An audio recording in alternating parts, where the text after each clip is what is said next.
It really hits you sometimes how understanding the people who shaped our world and the exact moments they navigated can throw a surprising light on where we are now. Definitely. Today, we're taking a deep dive into John Maynard Keynes's essays in biography. Think of it as getting, well, a guided tour of the minds that mattered in his era. Politicians, economists, even scientists, all seen through the incredibly sharp and often witty lens of Keynes himself. Exactly. What makes these essays so compelling isn't just that Keynes knew these figures, but that he had this remarkable knack for dissecting their characters and motivations. Yeah. It gives us a far more human and nuanced understanding than any textbook really could. Our mission today is to pull out those key observations and, really connect the dots so you can grasp the intellectual atmosphere of the time and see these individuals in a fresh light. Okay, so let's start with the edition itself. This version of Essays in Biography is part of Keynes' collected works, and it's clear a dedicated team brought it together. We're talking about Lord Kahn, Sir Roy Harrod, Austin Robinson, and Donald Mogridge. These weren't just random names, were they? Absolutely not. No, these were individuals deeply intertwined with Keynes' life and work. Lord Kahn, his close friend and executor, would have had, well, unparalleled insight into Keynes' intentions and perspectives. Makes sense. Sir Roy Harrod, his biographer, brought a deep understanding of the man's entire trajectory. Austin Robinson, who succeeded Keynes as editor of the Economic Journal, had a long professional association. Right. And Donald Mogridge later joined to complete the project. Their involvement just underscores the significance and the careful curation of this collection. Diving into the content, one of the first things that strikes you in this edition is Keynes' complex and at times quite critical view of Germany, particularly in the aftermath of World War I. Yes.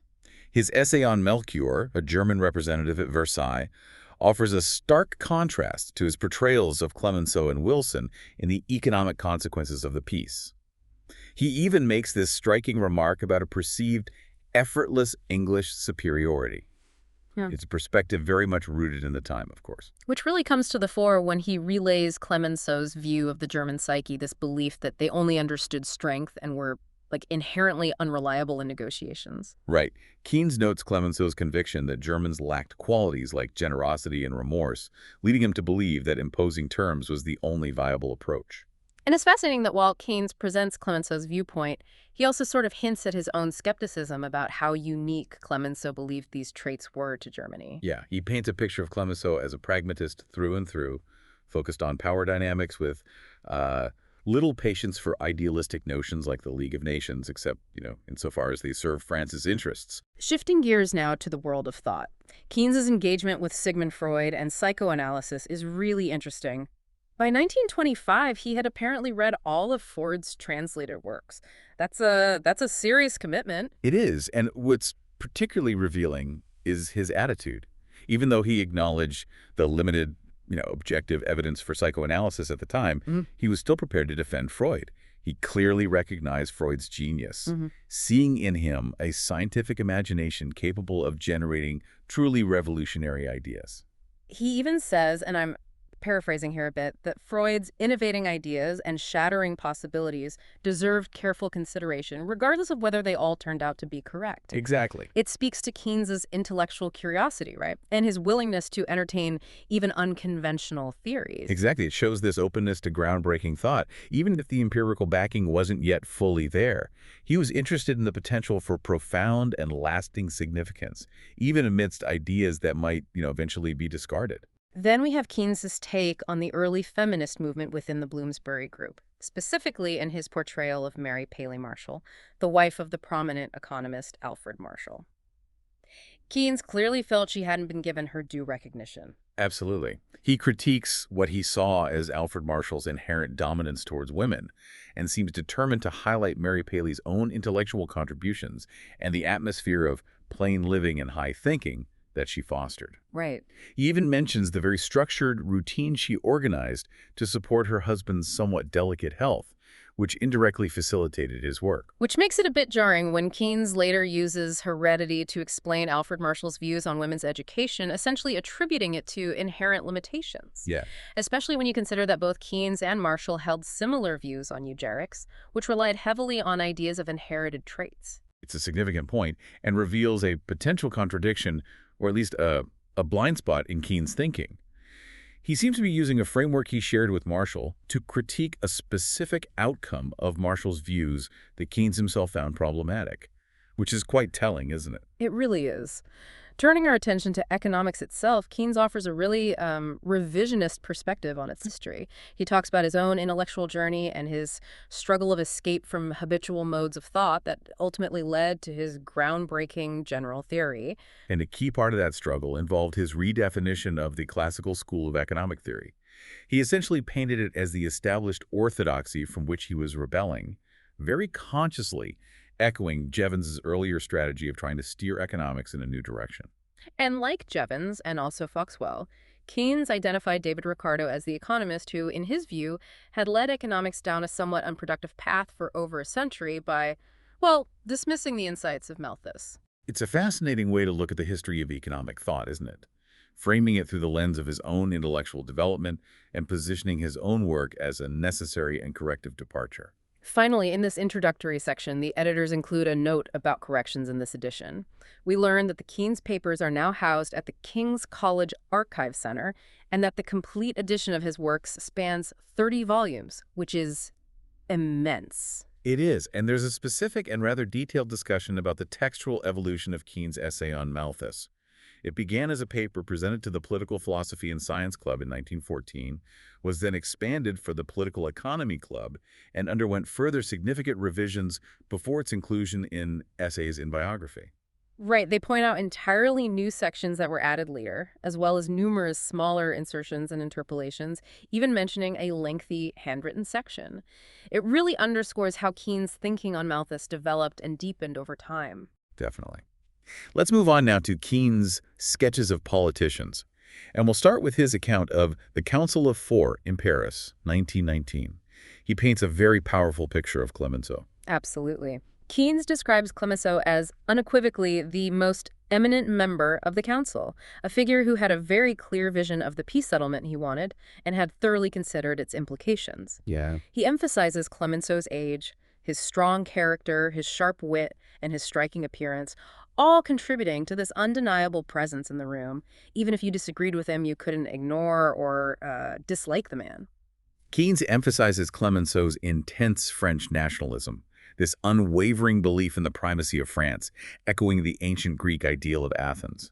But Keynes suggests that Clemenceau's political philosophy was more akin to Bismarck's a deep-seated belief in power politics and a fundamental distrust of human nature, including even his own allies. And this deep distrust extended to a very negative view of German psychology.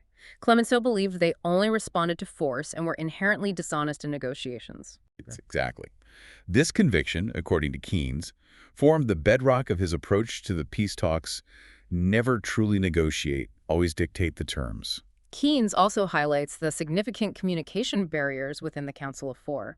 Remarkably, only Clemenceau and Lloyd George spoke French, and only Lloyd George and President Wilson spoke English. Right. Orlando and Wilson lacked any direct linguistic connection, which seems almost unbelievable given the gravity of the decisions they were making. Truly. And then there's Keynes' analysis of President Woodrow Wilson. He portrays him as facing immense challenges in achieving his idealistic aims, particularly given his acute sensitivity to being labeled as sympathetic to Germany. Wilson was really caught between a rock and a hard place, wasn't he? His earlier commitment to high principles in the Council of Ten clashed directly with the more entrenched and nationalistic positions of the French, British, and Italian leaders. Keynes outlines the difficult options Wilson faced. He could obstruct progress endlessly, make a dramatic withdrawal from the talks, or appeal directly to public opinion worldwide. Each of these carried significant risks, especially for a president whose domestic political standing had weakened. Keynes points out the considerable danger of Wilson making a public appeal, given the certainty of a hostile press in the Allied nations, fueled by strong anti-German sentiment. Yeah, he suggests that Wilson ultimately feared a political defeat and ending up with a worse peace than he might achieve through compromise, while also, safeguarding his own prestige. Moving on, we have Mr. Lloyd George, a fragment. It's quite interesting to learn the reasons behind its initial exclusion from the economic consequences of the peace. Yes, Keynes mentions the advice he received from Asquith to omit it. Keynes himself seems to have felt that its last-minute inclusion might detract from the book's overall impact.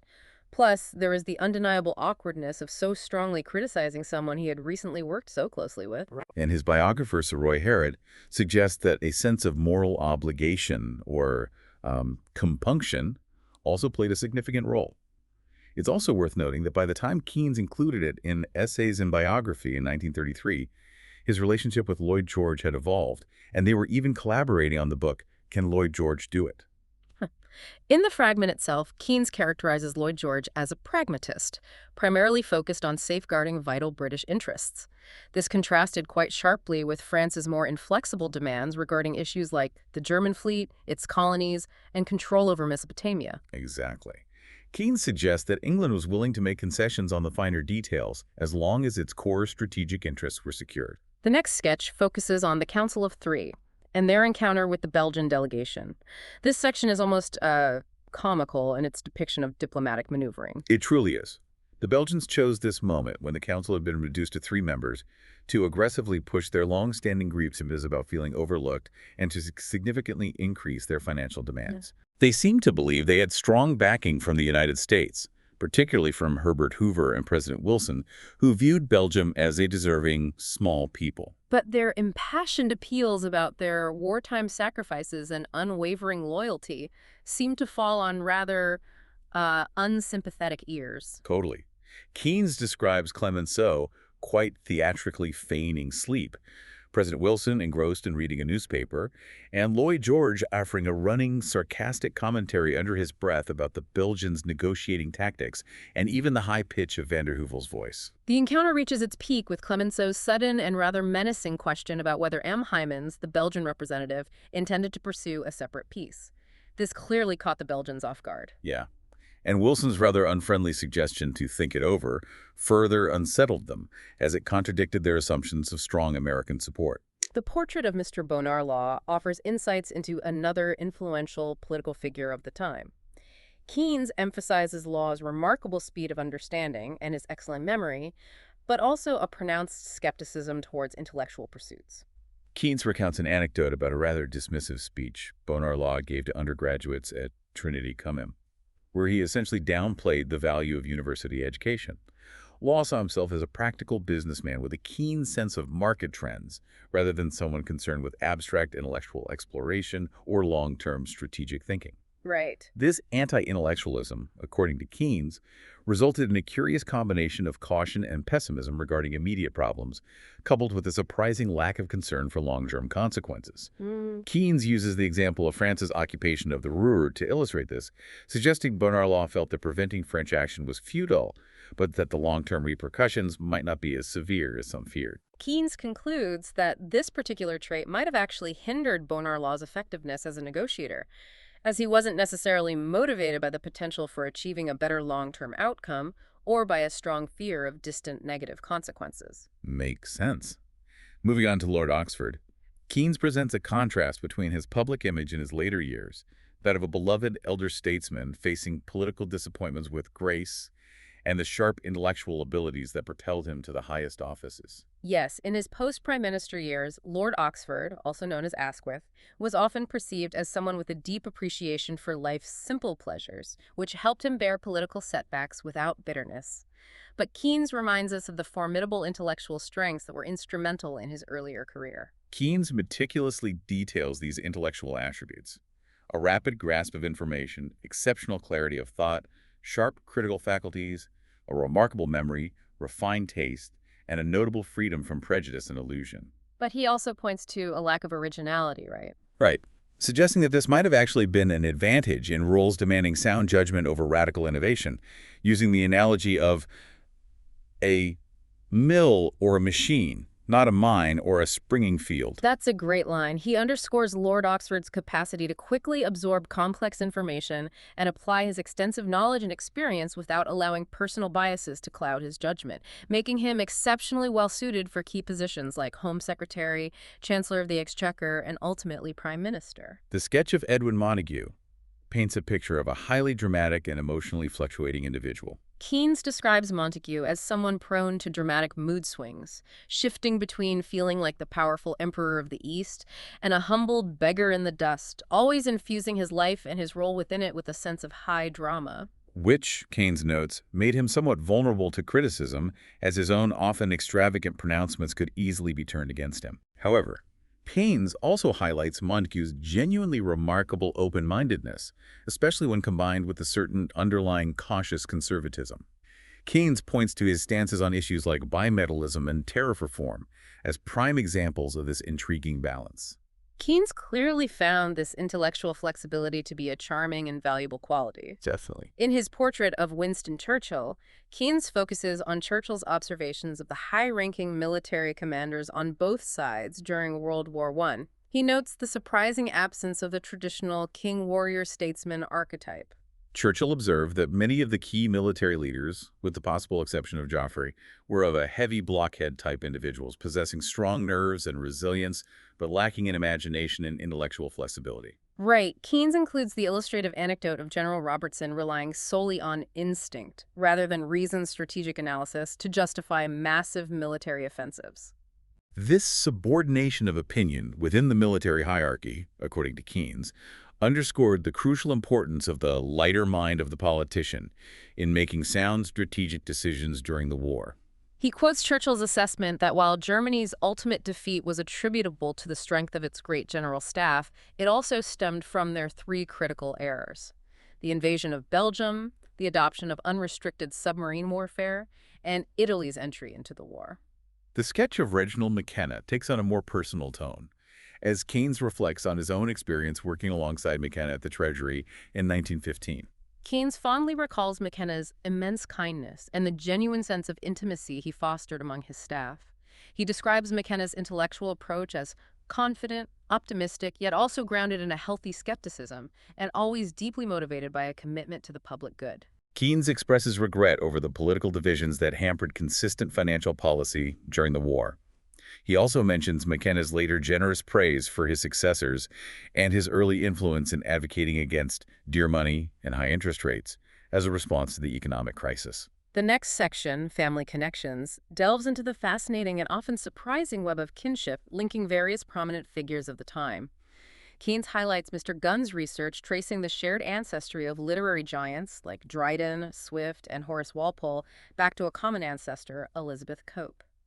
And this genealogical thread extends further to include political figures like Robert Harley and the influential hostess Lady Adeline Morell through their connection to the Verney family. Wow. Lady Adeline's lineage is further explored, linking her to playwright Francis Beaumont and the sophisticated Lord Chesterfield through the Pierrepont family. Keynes also points to the remarkable family of the Villiers connection, noting their extraordinary two-century run of producing ambitious individuals who served as favorites and mistresses of both monarchs and figures in parliamentary democracies. Right, with the curious near absence of their descendants in the early Labour cabinets. Quite a specific detail. It is. Shifting our focus to Trotsky on England, Keynes summarizes what he sees as Trotsky's core arguments. The first of these is the assertion that socialism is an absolute necessity for the preservation of civilization. Trotsky argued that without a fundamental shift towards socialism, Western culture was inevitably headed towards decline. His second key point was that this transition would not occur peacefully. He believed that the ruling classes would only relinquish their power through force, viewing even strikes as a form of coercive action. And he dismissed the Labour Party's more gradual and constitutional approach as utterly naive, didn't he? Completely. Called it facetious, I think. And Trotsky's third proposition was that even if the Labour Party were to gain power through legitimate constitutional means, reactionary elements within society, given their control over crucial institutions like the police, the judiciary, the military, the banks, and the media, would immediately resort to violent suppression. A pretty stark warning. We now move into the section titled Lives of Economists, beginning with a look at Thomas Robert Malthus. Keynes provides a detailed account of Malthus's early life and education. He highlights Malthus's time at Jesus College, Cambridge, noting the intellectually stimulating environment and the significant influence of his tutor, William Friend, who was a follower of the theologian Paley and a friend of the scientist Priestley. Paley's Principles of Moral and Political Philosophy is also identified as a key intellectual touchstone for Malthus. Keynes also mentions Malthus's undergraduate friendships with Bishop Otter and the traveler E.D. Clark, and the later arrival of Samuel Taylor Coleridge at Jesus College. Keynes points out that even during his undergraduate years, Malthus was known for his temperate and prudent character, preferring a steady and consistent approach to his studies rather than bursts of intense focus on any single area. Keynes also mentions Pitt's consideration of Malthus's arguments when he ultimately decided to drop his proposed poor bill, suggesting Malthus's early influence on policy debates. Yeah. Keynes emphasizes that the lasting significance of Malthus's essay on population lay not in the novelty of its factual observations, but in its powerful and straightforward generalization about the inherent tension between population growth and the limited availability of resources. He also notes that the essay was initially published anonymously. Keynes then discusses Malthus's 1800 pamphlet addressing the high price of provisions, seeing it as crucial for revealing Malthus's practical and grounded approach to tackling real-world economic problems. And Keynes clearly found this approach more appealing and likely to yield correct conclusions than the more abstract methodology favored by David Ricardo. Right. He contrasts Malthus's concept of effective demand, essentially the total level of spending in an economy, with Ricardo's more rigid focus on the underlying conditions of money and real costs. Keynes argues that while Ricardo's highly abstract approach was intellectually stimulating, it moved too far away from observable economic realities. Exactly. Whereas Malthus, by focusing more on the demand side, had a better grasp of likely economic outcomes. Keynes even attributes to Ricardo the origins of the quantity theory of money and purchasing power parity, doctrines from which Keynes himself had, in his own words, painfully escaped. That's quite a phrase. Keynes also offers a glimpse into Malthus's personal life, mentioning his wife's social gatherings, his time at Haileybury College where he acquired the nickname Pop. Malthus, yeah. His Whig political leanings, his sermons which emphasize divine goodness, his positive view of Haileybury and political economy as suitable subjects of study, his generally benevolent nature, and his cheerful disposition, directly linking this positive outlook to his conclusions in the first edition of the essay that life is generally a blessing. Keynes also includes the critical perspectives of prominent literary figures like Shelley and Coleridge on Malthus's work, underscoring the strong and often negative reactions his theories provoked. Keynes concludes his discussion of Malthus by highlighting the two central problems Malthus grappled with: low standards of living and widespread unemployment, and his proposed solution of intentionally limiting the supply of labor, noting the significant shift in emphasis between the first and subsequent editions of his essay. Moving on to William Stanley Jevons, Keynes describes Jevons' deep dissatisfaction with John Stuart Mill's political economy and his strong determination to capture public attention for his own economic ideas, consciously employing what Keynes terms all the arts of showmanship. And Alexander Macmillan, his publisher, quickly recognized the potential for Jevons' work to become a bestseller. Keynes highlights Jevons' paper on the climate of Australia and New Zealand as a prime example of his meticulous approach to presenting precise numerical data and organizing broad information in a way that revealed significant and often unexpected relationships and problems. Keynes emphasizes the remarkable, unceasing fertility and originality of Jevons' mind in his application of statistical methods to economic questions, particularly evident in his pamphlet on the long-term trends in commodity prices relative to gold, noting the inclusion of numerous informative diagrams and charts. He explains how Jevons' initial analysis of seasonal price fluctuations led him to identify longer-term secular movements, and how his examination of these secular trends then revealed underlying cyclical patterns. Jevons recognized that he needed to isolate and account for these cyclical movements in order to definitively demonstrate the long-term depreciation of gold. This rigorous process ultimately led to his more precise dating and measurement of the trade cycle. Keynes recounts his own initial disappointment with Jevons' seminal work, Theory of Political Economy, admitting that he didn't find it particularly helpful in addressing his own intellectual struggles at the time. But his appreciation grew, right? Oh, yeah. His appreciation for Jevons' multifaceted approach, his innovative combination of statistical analysis and theoretical modeling, and his overall originality grew significantly over time, eventually leading Keynes to rank Jevons among the greatest economists. Despite this high regard, Keynes still felt that the core argument of Jevons' theory was less robust than the parallel work of continental economists like Cournot and von Thunen. He attributed this partly to Jevons' somewhat cumbersome mathematical presentation, which Keynes felt lacked elegance, Right. and also to Jevons' perceived need to explicitly contradict the established doctrines of Mill and Ricardo. Keynes also candidly admits his own useful intellectual loyalty to Ricardo, which initially colored his reaction to Jevons' work. Keynes notes Jevons' growing skepticism towards the idea of imposing rigid systems of political economy as definitive and unchallengeable doctrines. He mentions Jevons' success in converting Professor Foxwell to his way of thinking, but expresses Jevons' disappointment that Francis Edgeworth remained wedded to the ideas of Mill. Keynes suggests that this personal aversion might have its roots in Jevons' earlier conviction during his undergraduate studies that he alone possessed a true understanding of economic principles. Bit of youthful arrogance, perhaps? Maybe so.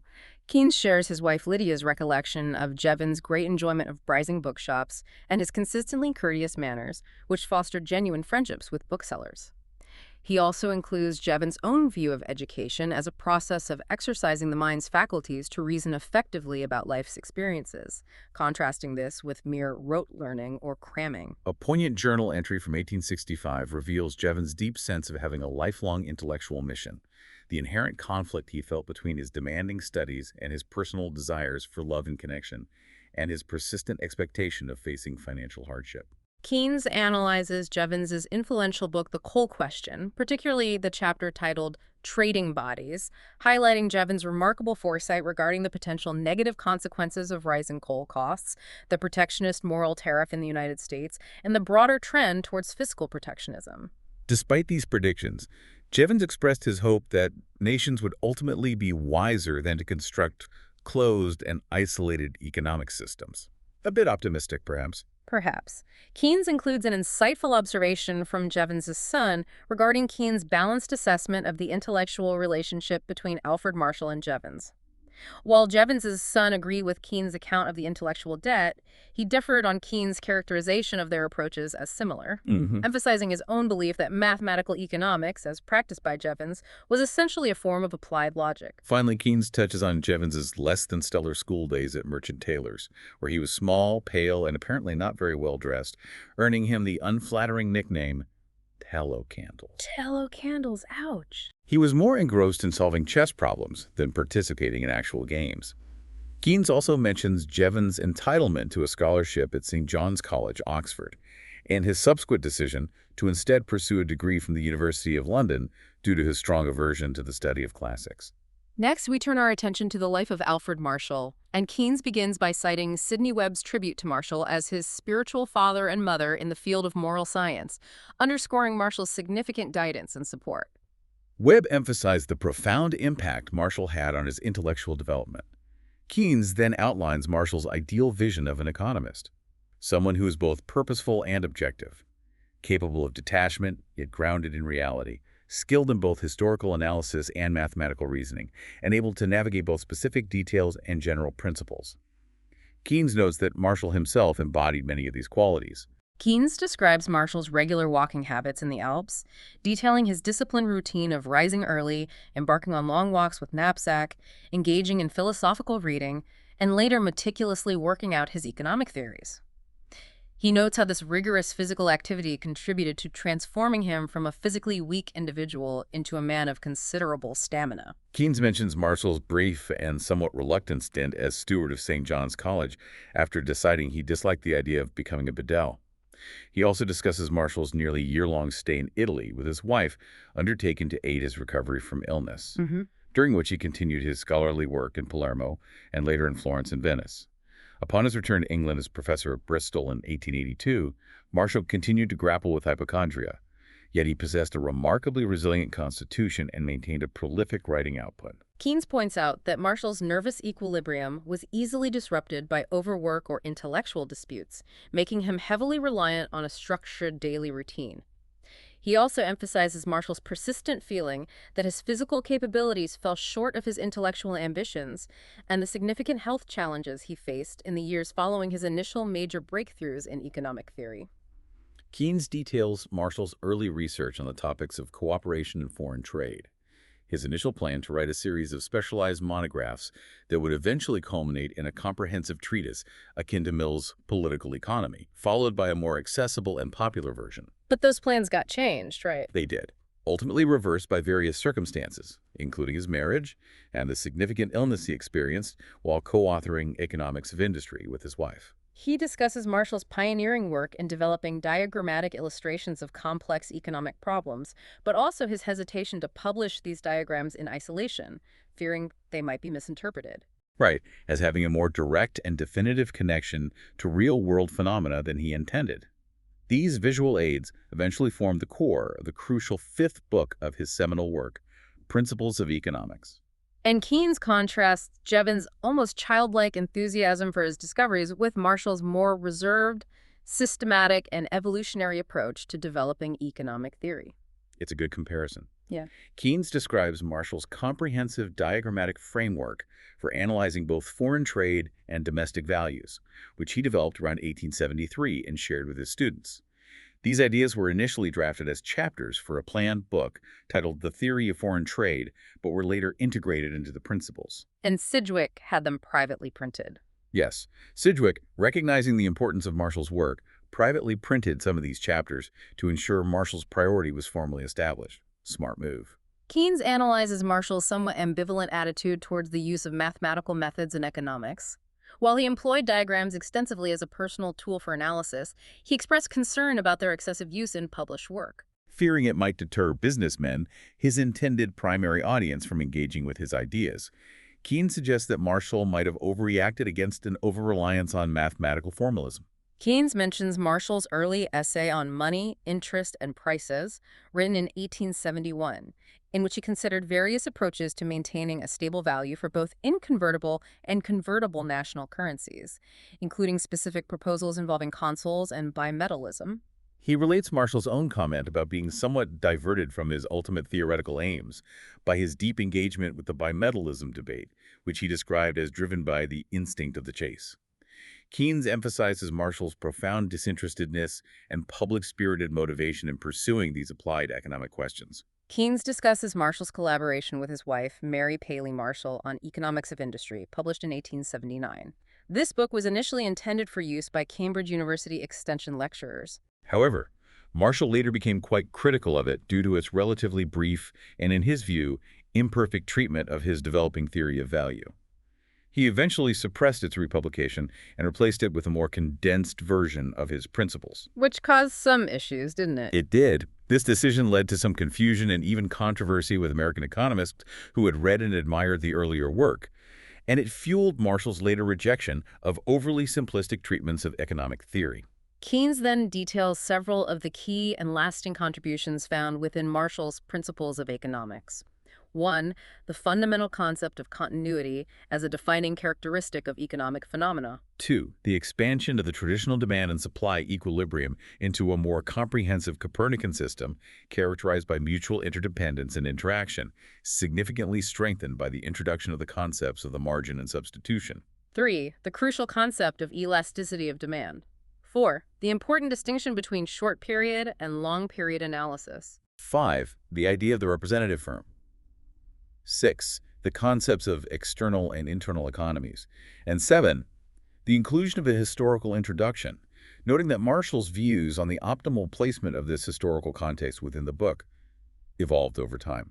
Keynes characterizes the writing style of the Principles as deliberately unsensational, understated in its emphasis, exceptionally lucid, and notably devoid of any claims to radical novelty, often attributing perceived errors in earlier economic thought to mere misinterpretations. He highlights the inherent difficulty arising from the interconnectedness of economic elements, which could initially lead uninitiated readers to the mistaken impression that the ideas presented were simply obvious. Keynes shares several revealing personal anecdotes about Marshall's life. His deep appreciation for his wife's intellectual judgment, his meticulous design of their kitchen, the visits from Benjamin Jowett to discuss Mary Paley's religious doubts, and his consistent kindness and consideration toward his household staff and the college's porters and messengers. Seems like a genuinely decent man in many ways. He describes the Marshall's social gatherings, which often hosted visiting economists, and Marshall's impressive conversational skills, his generally cheerful demeanor, and his subtle sense of humor. Keynes discusses Marshall's pivotal role in the founding of the Royal Economic Society and its flagship publication, the Economic Journal, detailing the initial proposal and the private meeting held in 1890 to establish these institutions, even noting G. Bernard Shaw's partial reservations about the endeavor.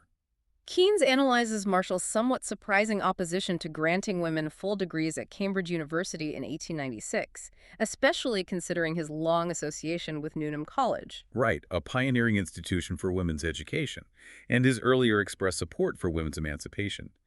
Keynes suggests the possibility of an underlying, perhaps unconscious, bias influencing his stance. He highlights Marshall's approach to his students, which was both critically rigorous and genuinely encouraging, sharing an anecdote from John Clapham illustrating Marshall's insightful and often unexpected observations during lectures. Keynes emphasizes Marshall's enduring legacy through the profound influence he had on his many students, noting Foxwell's observation as early as 1888 about the growing number of Marshall's pupils occupying prominent economics chairs and the continued dominance of his intellectual lineage in the field. He also mentions Marshall's feeling of having achieved his initial academic goals, akin to Simeon's nunc dimittis, and Jowett's gentle objection to the somewhat gendered phrase, great mother of strong men, in Marshall's inaugural lecture. Keynes details Marshall's significant personal financial support for the study of economics at Cambridge, including the establishment of a lending library, an essay prize for students, and stipends for promising young lecturers, all funded by the sales of his own books. Finally, Keynes touches on Marshall's views regarding the war, likely World War I, given the context, noting his advocacy for a respectful yet firm stance against Germany, and his expressed concern about popular public lectures potentially inflaming nationalistic passions. Turning to Mary Paley Marshall, Keynes describes her family background and mentions her biographical notes titled What I Remember as a tender and often humorous account of the early days of Newnham College in Cambridge after the restrictions on marriage for fellows were lifted.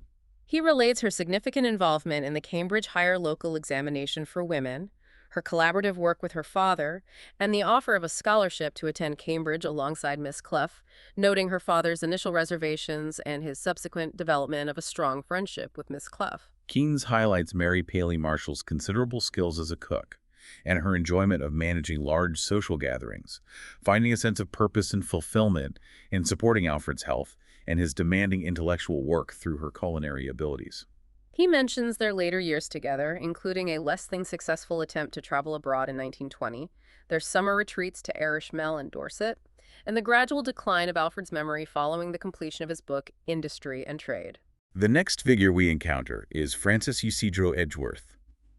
Keynes provides a brief overview of his rather remarkable family history, noting the multiple marriages and numerous offspring of his ancestors, ultimately leading to F.Y. Edgeworth's inheritance of the family estate at Edgeworthstown. He mentions Edgeworth's time at Balliol College, Oxford, the influence of Benjamin Jowett, and the even more significant intellectual impact of William Stanley Jevons, whom Edgeworth met in London. Keynes also notes Edgeworth's later interactions with and respect for Alfred Marshall, and Marshall's review of Edgeworth's groundbreaking work, Mathematical Psychics, highlighting a distinct contrast in their conversational styles. Keynes discusses Mathematical Psychics as Edgeworth's first and arguably his most significant work, in which he aimed to apply mathematical methods to the moral sciences and to further develop a calculus of feeling. Keynes explains that the book is divided into two main parts, focusing on general principles and practical applications, and that it was particularly original in its use of mathematical reasoning to illustrate economic concepts without relying on specific numerical data. Keynes also mentions Edgeworth's concurrent work on probability theory and the law of error, and his later focus around 1883 on the development of index numbers. Keynes suggests that these areas of research completed the main body of Edgeworth's work, encompassing the application of mathematical psychics to topics such as utility, economic equilibrium, belief, evidence, and economic value. Keynes notes that Edgeworth did not produce a large, comprehensive treatise, but followed his more focused monographs with Metrotike, a work which he himself considered somewhat disappointing. We now turn to the figure of Herbert Somerton Foxwell.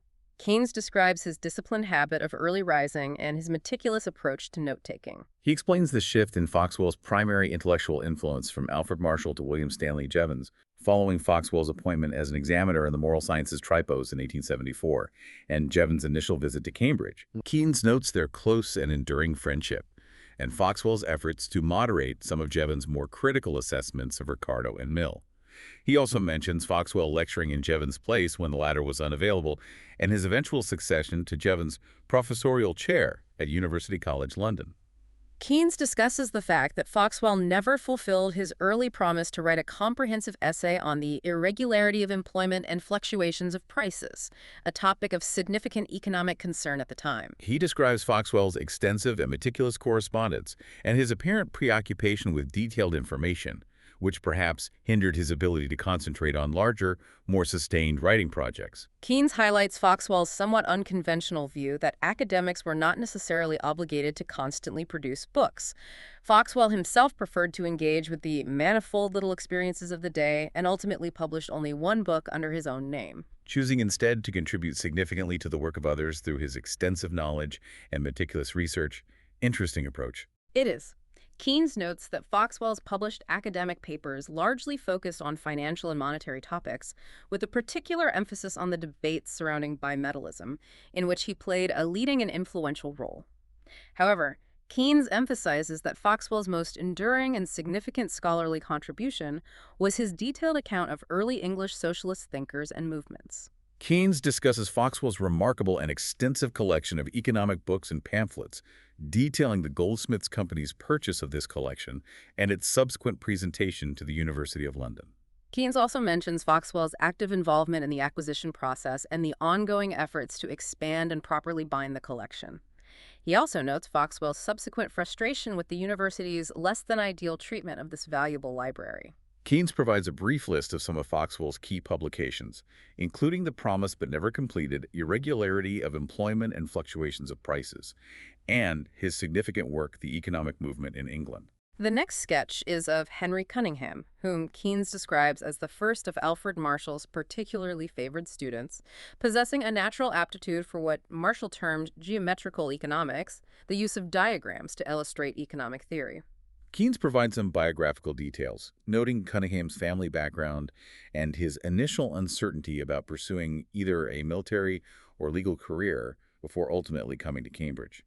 He mentions Cunningham's matriculation at St. John's College in 1870 and his immediate intellectual engagement with the ideas of Marshall and Foxwell, as well as his strong performance in the moral sciences Trappo's examinations. Keynes suggests that Cunningham was likely the very first individual to whom Alfred Marshall communicated his early drafts on the pure theory of foreign trade, indicating the high regard Marshall had for his intellectual abilities. Keynes recounts a revealing letter from Marshall to Cunningham in 1904 concerning Cunningham's work on successive cost curves, in which Marshall candidly admits his own confusion and uncertainty about their precise meaning and urges Cunningham to provide clarification.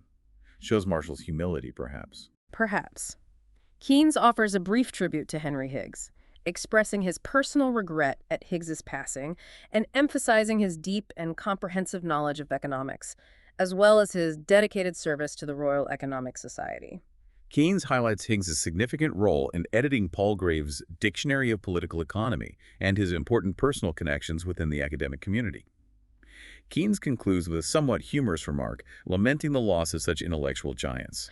Alfred Hoare is remembered primarily for his long and dedicated service to the Royal Economic Society, holding various important roles including council member, auditor, and honorary treasurer. Keynes provides a concise history of Hoare's Bank, noting its status as a family-run business since its establishment in 1673, its unbroken line of succession, its enduring location on Fleet Street in London, and its traditional resistance to significant changes. He mentions some of its notable past clients, including Samuel Pepys and Eton College, and highlights Alfred Hoare's lengthy tenure at the bank and the long-standing tradition of a partner residing on the premises.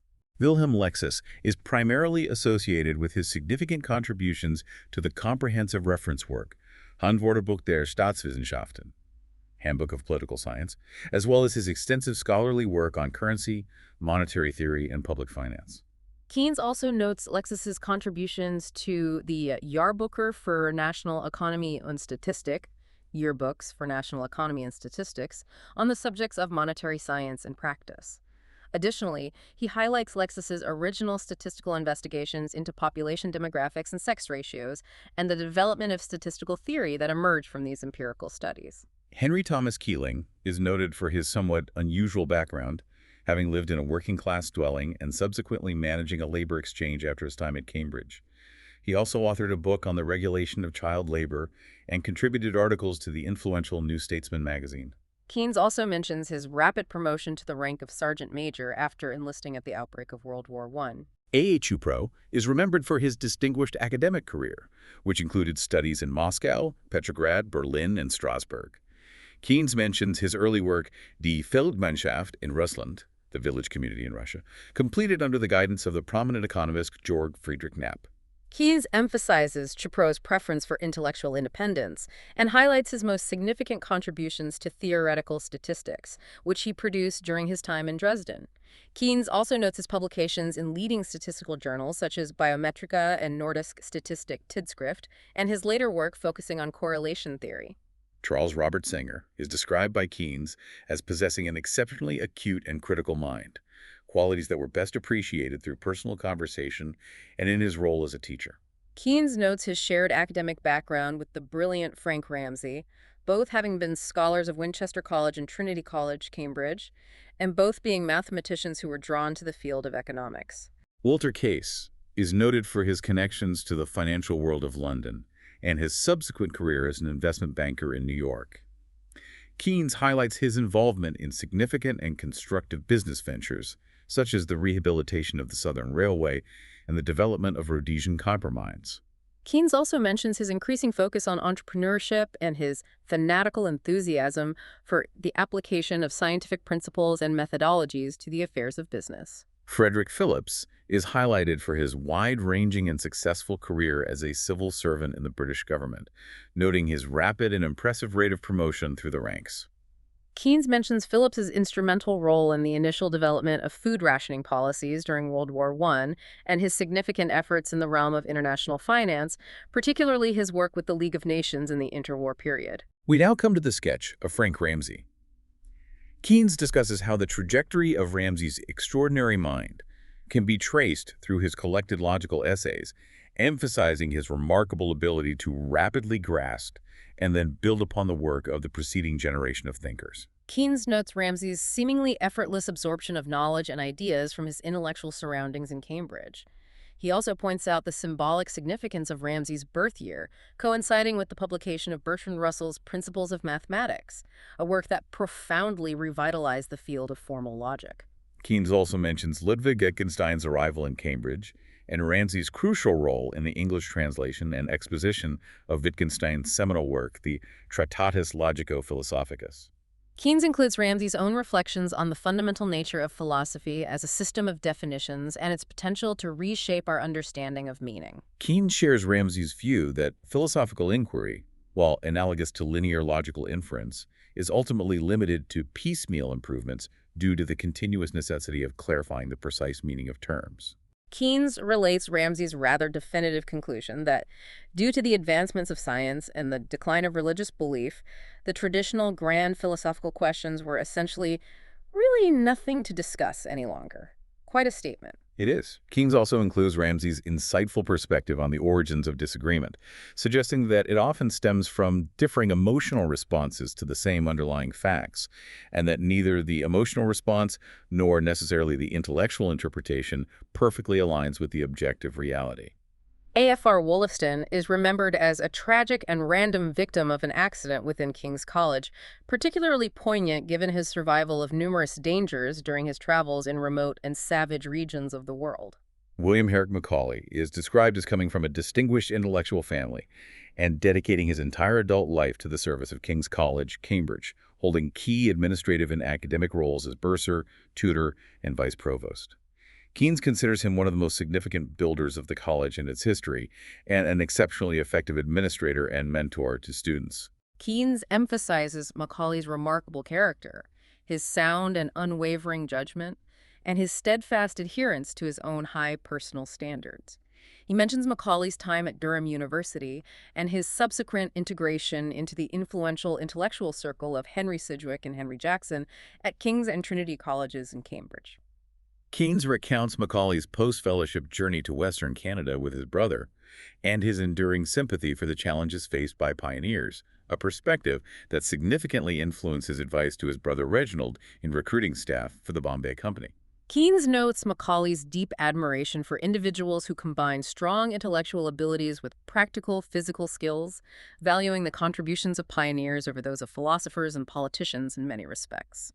Julian Bell is noted for his prominent family connections within the Bloomsbury Group and beyond, including his parents Clive and Vanessa Bell, his grandfather Leslie Stephen, and his Aunt Virginia Woolf, among others. Keynes includes an excerpt from Julian Bell's poem Autobiography, which provides a detailed and evocative account of his diverse English heritage and familial roots. In his sketch of Newton, the man, Keynes proposes that the key to understanding Isaac Newton's extraordinary mind lies in his unparalleled powers of sustained and intensely focused introspection. He argues strongly for Newton's recognition as a highly accomplished experimental scientist, citing his groundbreaking work on telescopes and his meticulous optical experiments. Keynes emphasizes Newton's peculiar gift for holding purely abstract mental problems in his consciousness until he reached a complete resolution, attributing his preeminence in intellectual history to exceptionally strong intuitive muscles. He quotes the mathematician Augustus de Morgan's observation about Newton's seemingly prescient conjectures, which often anticipated later discoveries. Keynes also notes that Newton's formal mathematical proofs frequently came after his initial intuitive grasp of a problem. Keynes discusses Newton's capabilities extending beyond the realm of pure scientific thought, citing his effective handling of complex issues related to oaths in Parliament, his efficiency and competence as a civil servant working with Samuel Pepys and William Lowndes at the Mint, his success as a shrewd investor, and his diverse intellectual aptitudes, which Keynes suggests could have equally led him to success as a lawyer, historian, or theologian, a true polymath. The sketch, titled Bernard Shaw and Isaac Newton, recounts the anecdote of Newton's appointment to a prominent position at the Royal Mint through the influence of his friend Charles Montague. Keynes contrasts Newton's earlier, more secluded academic life in Cambridge with his later integration into London society, including his membership in influential social circles and his prestigious role as president of the Royal Society. Keynes shares the somewhat amusing anecdote of Newton's single recorded visit to the opera. He then discusses George Bernard Shaw's anachronistic portrayal of Newton in his play, and Shaw's justification of this portrayal through the concept of dramatic license. Keynes emphasizes that the historical Isaac Newton, as a man, was arguably even more queer or eccentric than Shaw's dramatic depiction, referencing his extensive and largely hidden manuscripts on topics related to alchemy and magic, Right. as well as the intriguing stories collected by the husband of his niece, Catherine Barton. Keynes notes the subsequent dispersal of these fascinating materials at auction. Regarding Einstein, Keynes includes a brief personal impression from his visit with Albert Einstein in 1926, noting Einstein's remarkably sweet and gentle nature. Keynes also relates Einstein's comment during their conversation, where Einstein expressed agreement with Keynes' hinted sympathy for communism, stating that he was red at heart, even though his intellectual reasoning hadn't fully aligned with the ideology. Interesting glimpse. In the Section 2 memoirs, Marshal Foch, Keynes describes his impression of Marshal Ferdinand Foch, the Allied Supreme Commander, as physically rather unimpressive, but possessing a distinct air of authority and personal dignity. Keynes characterizes Foch's intellect as narrow and strictly focused on military matters, noting his polite but clear disinterest and even contempt for civilian affairs and political considerations. Finally, in Melchior, a defeated enemy, Keynes vividly describes the difficult psychological state of the German representatives at the Armistice Commission following World War I. He explains their profound bewilderment and exhaustion in the face of defeat. Keynes outlines their two primary ideas for negotiation, both of which were ultimately flawed: attempting to use the German fleet as a bargaining chip and trying to secure a substantial American loan to address critical food shortages. Keynes details the stark reality of the situation.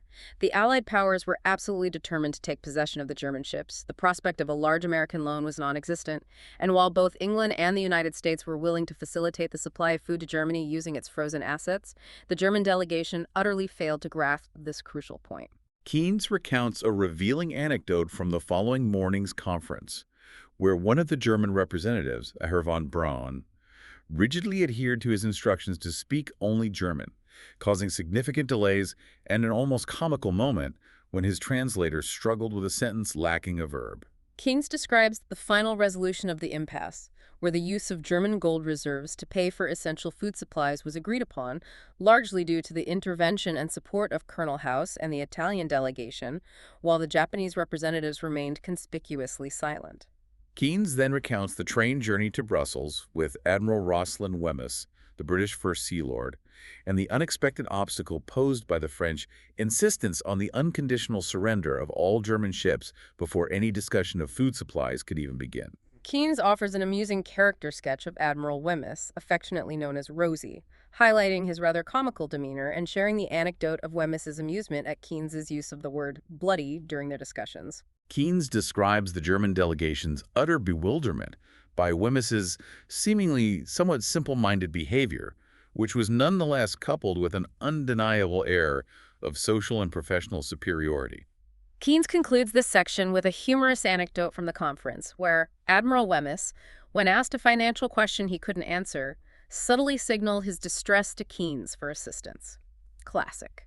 The introductory note to My Early Beliefs by David Garnett provides the context for Garnett's memoir, which details his attempts to introduce his Cambridge friends to the novelist D.H. Lawrence, and Lawrence's intense and immediate dislike, particularly directed towards Keynes. Garnett attributes this animosity to Lawrence's religious intolerance towards anyone who did not become his devoted disciple. In My Early Beliefs, Keynes discusses his eventual intellectual and personal break with D.H. Lawrence, stemming from his inability to take Lawrence's often mystical and anti-intellectual philosophies seriously. This separation was hastened by Lawrence's direct encounters with Keynes and his circle of friends. Keynes includes a revealing excerpt from a furious letter Lawrence wrote to Lady Ottoline Morel, criticizing their endless talk, which he felt lacked genuine feeling and reverence, and expressing his violent fantasy of killing a horror of little swarming selves. Strong stuff. Very. Keynes analyzes the diverse methods employed by prominent members of their intellectual circle G.E. Moore, Lytton Strachey, Virginia Woolf, and Dickinson when faced with intellectual disagreement. He notes Moore's characteristic incredulous questioning, Strachey's grim and pointed silence, Woolf's dismissive pronouncements, and Dickinson's simple shrug of disinterest. He contrasts these approaches with his own and Shepard's more vocal but ultimately yielding reactions in the face of opposing viewpoints. Keynes states that despite their individual differences in temperament and intellectual style, they all shared certain fundamental beliefs about the nature of good mental states, which they believed involved profound communion with love, beauty, and truth. He elaborates on their shared conviction that these positive states of mind were of paramount importance, representing the ultimate source of all that is good and valuable in human experience. Keynes then examines G.E. Moore's nuanced argument that while the appreciation of mental qualities undoubtedly enhanced affection and personal relationships, these mental qualities might not possess an intrinsic value equal to the whole or even to the appreciation of purely corporeal beauty. Keynes concludes his reflections in this essay by acknowledging that they were still some distance from fully understanding the depth and validity of D.H. Lawrence's criticisms of their worldview. He states his intention to further explain another crucial facet of their shared faith, their particular understanding of the external world beyond their immediate subjective experiences. He also mentions Moore's important distinction between goodness and rightness in ethical decision-making, and Moore's section on the justification of general rules of conduct. Keynes highlights the significant influence of probability theory in Moore's framework for understanding right conduct, noting its impact on his own subsequent study of the subject under the joint intellectual influence of both Moore and Bertrand Russell. Keynes concludes by suggesting that for the most part, he and his contemporaries, living in their specious present, were less concerned with the practical consequences of actions and more focused on the intrinsic value of immediate experiences, existing more within the realm of Plato's early philosophical dialogues than in the more policy-oriented frameworks of the Republic or the Laws. So as we come up for air after this incredibly deep dive into John Maynard Keynes' essays and biography, it's clear just what a rich tapestry of perspectives he offers on these influential figures and the dynamic intellectual landscape of his time. Absolutely. These essays are so much more than just biographical sketches. They provide a unique window into the political and intellectual currents that shaped the 20th century. Seeing these historical moments in individuals through Keynes' astute and often surprisingly personal observations really deepens our understanding. It really makes you think, doesn't it, about which of these individuals or insights from Keynes resonated most with you during our discussion. And how do these historical lenses, as sharp as Keynes, inform the way you see the personalities and challenges shaping our world today? Yeah, that's a great question to ponder. We definitely encourage you to explore Keynes' writings and the lives of these fascinating individuals further. There's so much more there.